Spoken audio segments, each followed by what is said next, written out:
Ecologia, quante immagini di purezza assoluta.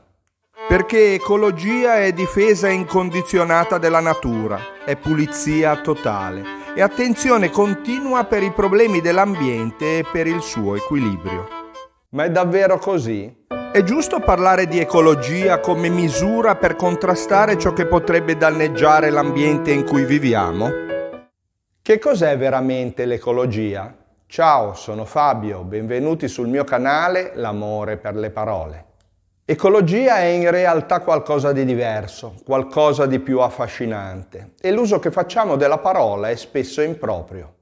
Ecologia innanzitutto è scienza, una branca della biologia che si occupa di studiare le interazioni tra gli organismi e il loro ambiente. Ma non solo, perché cosa significa davvero ecologia? E chi ha creato questa parola? Scopriamolo insieme.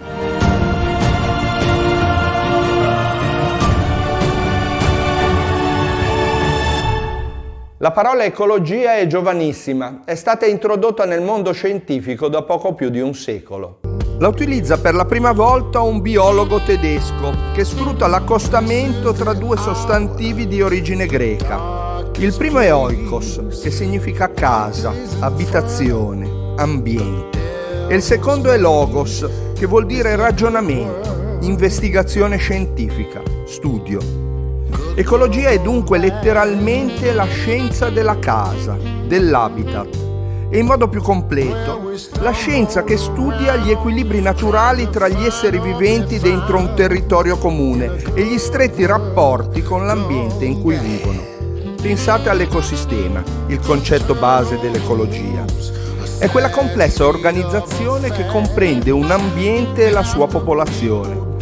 Ecco, l'ecologia cerca di capirne il funzionamento, di osservarne i cicli biologici, di studiare i fattori che influenzano i comportamenti delle specie che lo abitano.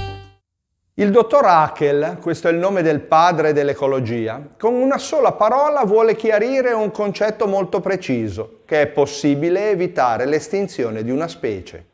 Sì, perché investigando i sottili meccanismi che regolano gli equilibri tra gli esseri viventi, individuando le gerarchie e le biodiversità di un sistema, scoprendo le relazioni tra gli organismi e la struttura di una comunità, è possibile intervenire efficacemente dall'esterno e salvaguardare quella specie che a un certo punto viene a trovarsi in difficoltà. Se quello che sto dicendo non ti ha annoiato troppo, valuta l'opportunità di iscriverti al canale.